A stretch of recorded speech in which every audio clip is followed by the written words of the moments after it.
Yay! Oh, perfect. Thank you.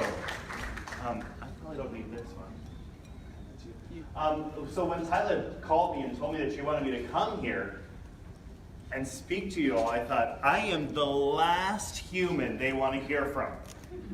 White, middle-aged, bald man, looks like Harvey Weinstein if anyone does. I certainly do not want to hear from me. And so then I thought, well, maybe this is a diversity thing. I have no idea what they would call the one person. But then I said, okay, great. I got the contract, it came in the mail, and I said, okay, what I'm going to do now is I'm going to prepare, like every actor prepares, right? So I need to walk in their feet for just maybe 1 mile. Those high heels hurt like nobody's business, I'm telling you. I can't tell you, I kind of like the hair though. It was something new that I hadn't had in 20 years, so that was kind of exciting for me. In all seriousness, leadership and leadership for women is something that's very important to me. I adopted a daughter before many gay people were adopting. So she's 9 years old now, and that was before we really had some of the gay rights that we have now. My partner and I couldn't even get married at the time that we did that. Thank you. But we forged forward, and we adopted this beautiful woman, and she is becoming a beautiful woman. And recently she told me she wanted to be the President of the United States of America. And I said, yeah, of course you can become the President of the United States of America. Why do you want to be the President of the United States of America? And I thought she was going to tell me some amazing thing about changing the world because, you know, kids, they hit you with these crazy things all the time. And she said to me, because then everyone has to listen to me, including daddies. Even 8-year-olds want to communicate, and they want to be heard, right? And so today we're going to talk a little bit about the person we bring into the room, what that means, and how we can change it if we need to, based on the given circumstances that may change in the room that we're in. I think, you know, there's that old saying that says, you know, you get 7 seconds, and whatever happens in those 7 seconds is basically what that person is going to think of you in the future. And that's true because it's part of our nature. It's part of who we are, right? It actually came from what I call the 3-second rule. I see you, you see me, am I going to kill you or not? You know, and that's really what Viking times were, that's what caveman times were, and so we have this innate in us to determine and stack something up immediately from the moment we see someone or we hear from them.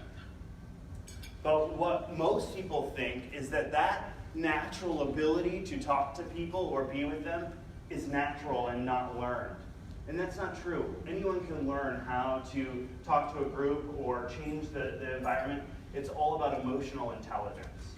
And so today we're going to talk a little bit about what that means, who we are, and how we can change that.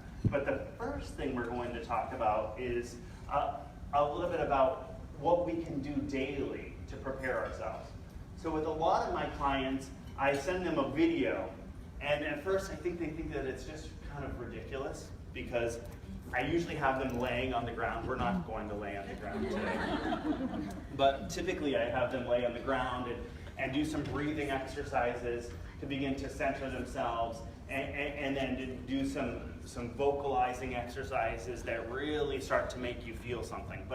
So what we are going to do is we're going to do an abbreviated version of this.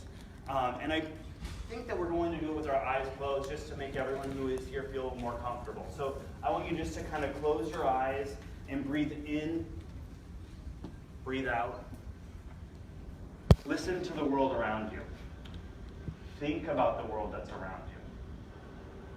So many of us, when we enter our professions, no one talks to us about how critical it is to just start to center ourselves. So keep breathing in and breathing out. Actors, we learn this right away. We learn about warm-ups from the moment we start learning about performing, because we know if we can't warm up and we can't get ready to prepare, we can't go into the world and we can't do our job. But the whole world is a stage. Shakespeare said it, right? So every day we're all entering into that stage. So keep thinking, breathe in, breathe out. Now I want you to move your arms just to your ribs and feel your ribs going in and out, pulling in. You want to pull in as much air as you possibly can.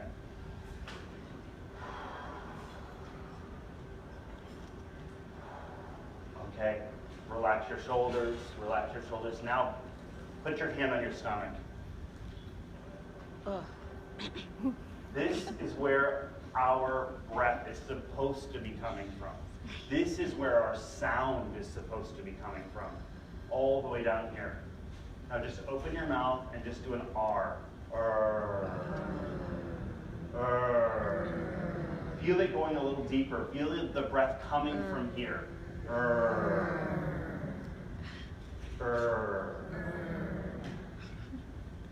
Okay, now open your eyes. When you're getting ready to go into a tense situation, whether it is a job interview or whether it is a board meeting, think about centering yourself beforehand. It makes all the difference in the world. Now the next trick I'm going to teach you, I want you to just breathe in and out throughout your nose and look at everyone at the table. Look at each other, truly look each other in the eyes. Just mouth closed, in and out through your nose. Look. Once the funny giggles are gone and we just truly look at each other for a second. Now I want you to do one simple thing. Open your mouth just a little bit. Just this much. Just like you're taking a little bit of a breath. And then look around. What happens? It changes immediately.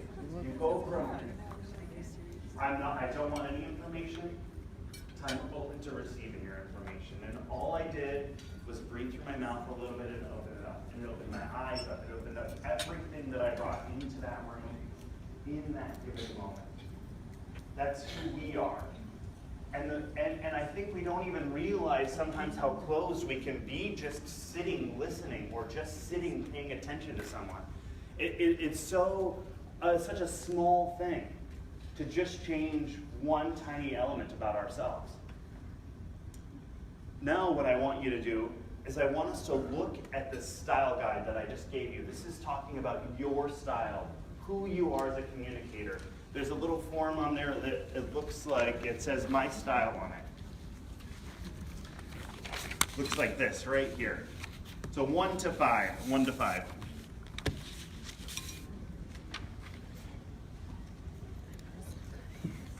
And I hope you have pens.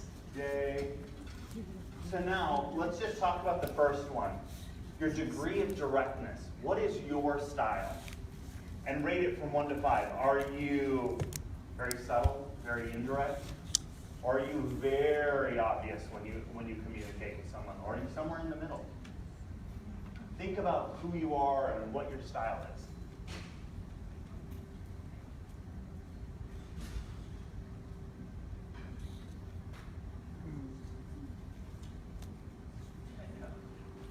Go on to the next one. This is so bad. Appropriate subjects. Your kids say you share too much personal information, Mom. Or people say they're very private. They don't share anything.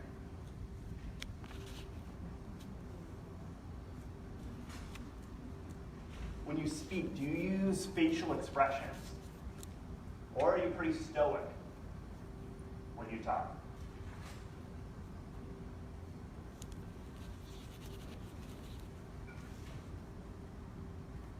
Eye contact. Do you like looking someone in the eye, or do you like to avoid that eye contact? Can I get a new one? Oh, I messed up. This is you walking into the room. If you were to be honest with who you are, what is your way? I'm gonna do it over. I messed up. Touch. Do you hate it when people touch you? Or are you the person that hugs every single person when you walk in the room? I know who I am. 4.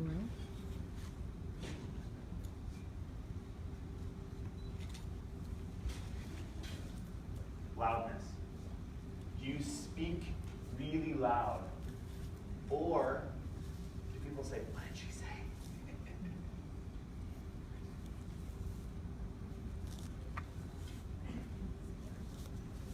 Silence. Are you comfortable sitting in silence? Or are you the person that has to break the silence no matter what? You might be sitting in a private car with your husband driving somewhere or partner, and they say, could you just be quiet for 5 minutes? And 32 seconds later, you're like, well, no, what I was thinking You guys chose X's, and we chose circles. Because I read the directions. Oh, crap. I didn't read the pace. directions. Do people ever say, Did you guys read the "Oh, you speak directions?" very quickly? Or do you speak very slowly? And keep in mind, some of these are cultural, right? If you're from New York, you might think someone who talks from Nolans or something, is very slow. But it's a cultural thing, right?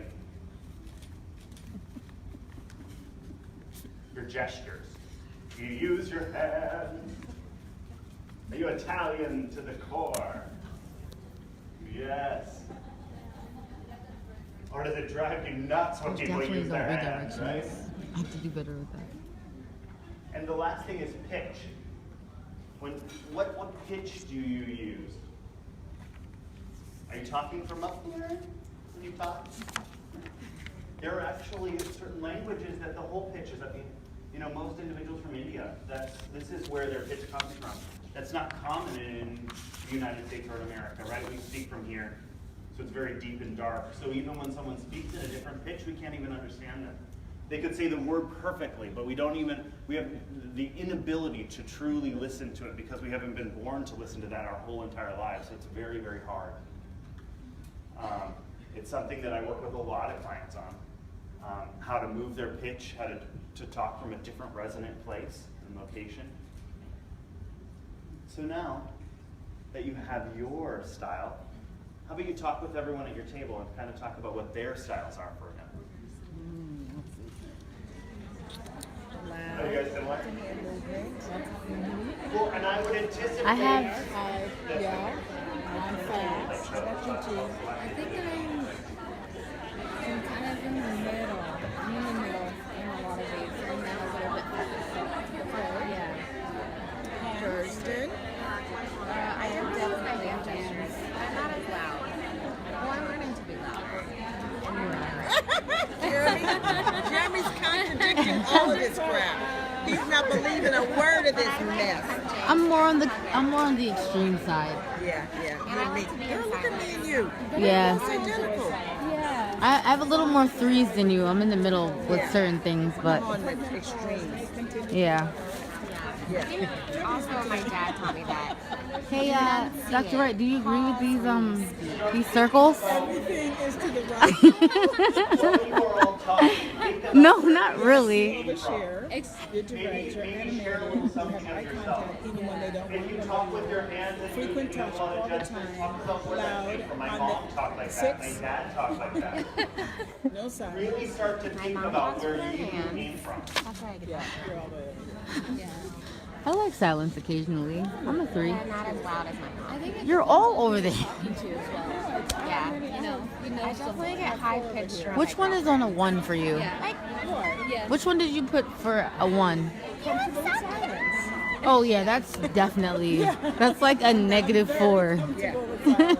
Because she'll be sitting there in the car by her, like with me, and I'm talking to her, and she's like, But I'm not. you want to fill one out? listen to me. Yeah, exactly. You want to fill one out, Jeremy? Sure. You have another one? Yeah, but didn't you mess up on yours too, right? Wait, there's, No, here's one. yeah. You should have had one about reading directions. Oh, yeah, because we didn't read directions. And you guys have finished. Mom, I was like, So just participate, okay, baby? I was like, why do you and Mom have X's and we have circles? She's like, because I read directions. It's true, I didn't. I didn't read it either. I just circled every damn thing. I did the same thing. Because normally And it's you a do circle continuum. things. The circles are usually for intimate things. Right, where it's integers. It's 3 Well, or 4, you don't usually circle. I didn't That's feel why like you scale. started over, so I just circled, just put an X through the It's circle. okay. Then he doesn't care. Oh, I put mine on the number. And then I went like that. I got it. Oh, so what's at the bottom? Oh, okay. In between, so I just put the X right there. That makes sense. Oh, so it could be in the middle too. Yeah. Continuum. Yeah, but yours are correct, Laura. What do you mean? You're totally correct. No, but what if I'm like a 3.5 instead of a 3? I got half, but it's. I'm 3.5. You said mine are correct. Go ahead. Right there. She's. Did you hear me last night, Mom? At all? We're going to just talk for one more minute Good. and then we're going to kind of wrap it up. I was in bed at 8 That I figured. and woke up, but we watched the movie. And this Oh, I'm on live still. Never mind. I'm sorry. I forgot. for real? Yeah, I'm doing this. Did you take it offline? Talk about oversharing personal stuff. Now the whole world knows.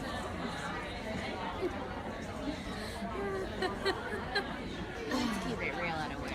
It's alright. It's okay. It's a video. I love Googling.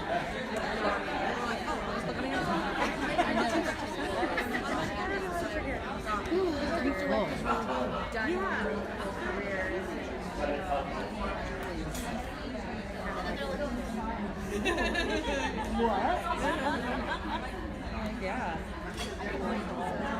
Depending on the who I'm with. But you're a fast speaker.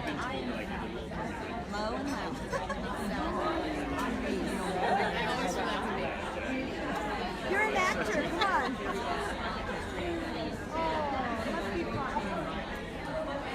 Okay, ladies, let's talk a little bit as a larger group. So, can anyone kind of tell me a little bit? We're just going to do maybe one per thing. Is someone really feel like they're exceptionally direct, and sometimes to a fault? Anyone? Does someone want to get up and tell me what happens to them sometimes when they go in a meeting or feedback that they get? I regret what I said. You regret what you said. I totally understand that. Anyone else? They're all pointing at me. Why?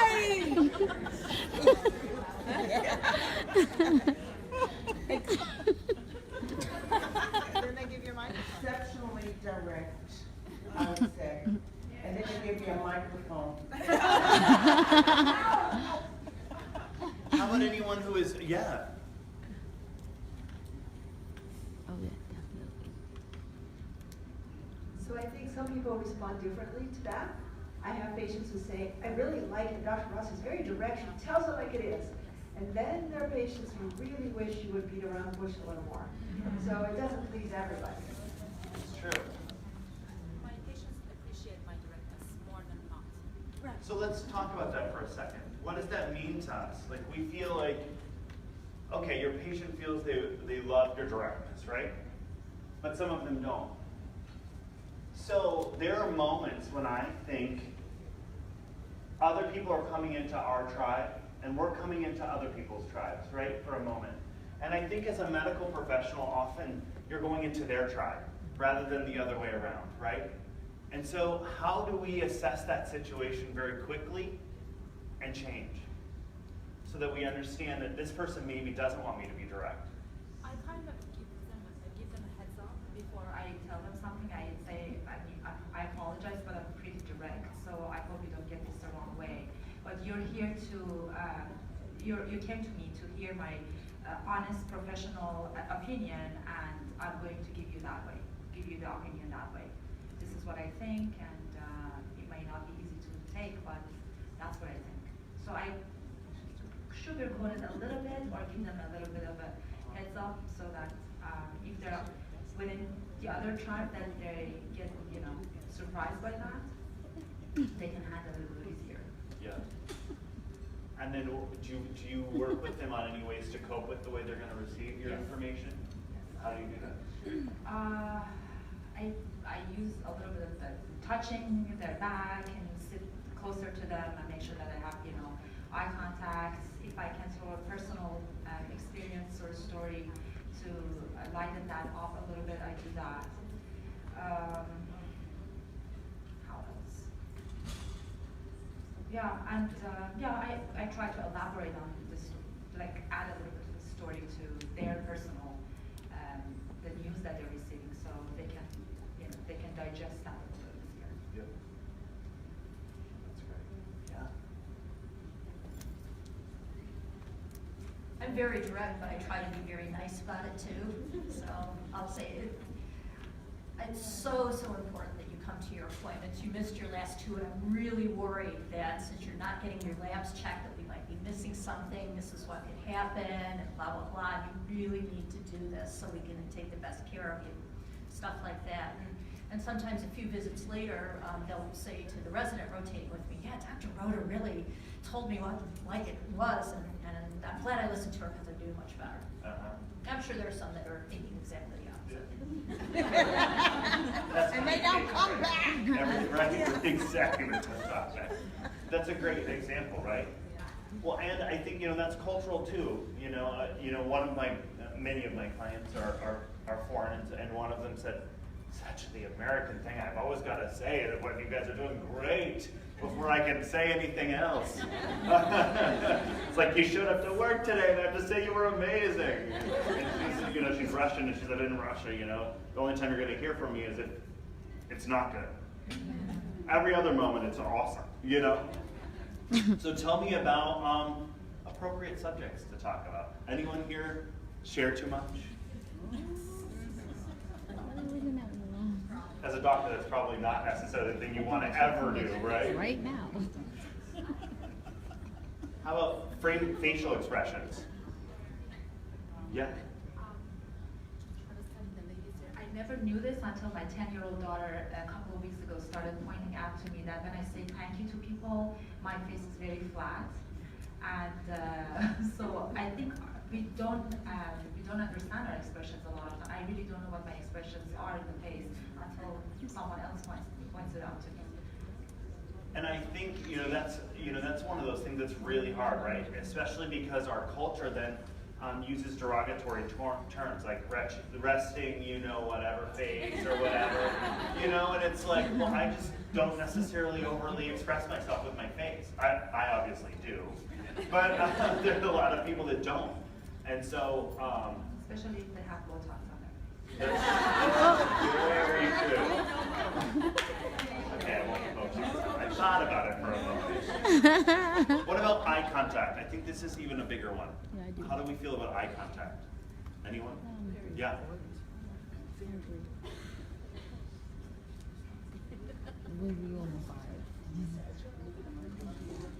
No, because you were in your own world. That's why. In medicine, I think it brings patient and doctor on the same level, especially when you're trying to communicate really difficult issues. And so I actually will sit below the level of my patient, so I'm actually looking up at them. So even the positioning of where your eyes are, I think can make a big difference in how you communicate with people. Anyone here have other feelings about eye contact?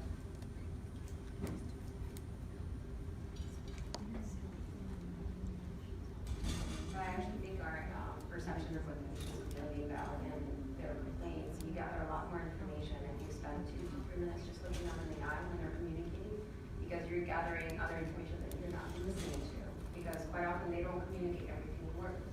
So that it helps me immensely with patient assessment.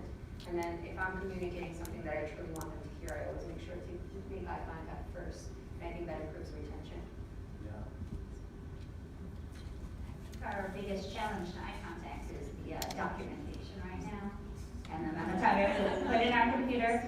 So I always make time in the beginning of the visit and in between typing in information to make eye contact. And if there's a prolonged period where I'm typing, I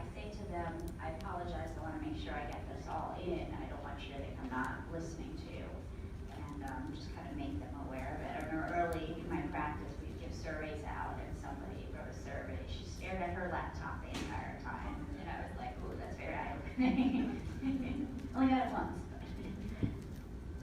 Over here. That was gonna be my comment about computers nowadays, because they're really interfering with doctor-patient relationship. A couple of years ago, I gave a talk here about how I'm using Google Glass, and using a scribe, either a remote scribe or a local scribe. But if you don't use a scribe, it's really important to, to put that computer aside for a while and not feel like that's the most important part of the visit. Because without eye contact, you even lose your patient's trust. They don't trust you if you don't look in the eye. What about touch? Physical touch?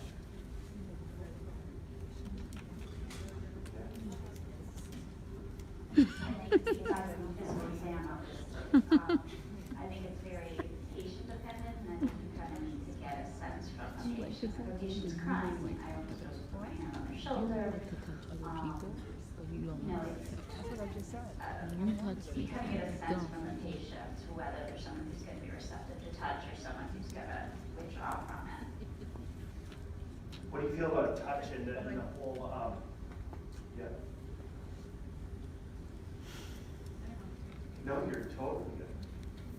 So I think I was very much no touch, other than the physical exam, just because you want to make sure that you're maintaining those barriers. But I found that the touch, especially during a physical exam, because of how you hold, put your hand on them to touch them first before you reach and go ahead and do something, realized how important that was. And I also, my patients sometimes would be seen by other doctors and they had no exam and no touch, and they hated that visit. So I have gotten, it was a learning experience for me to get over the barrier of touching.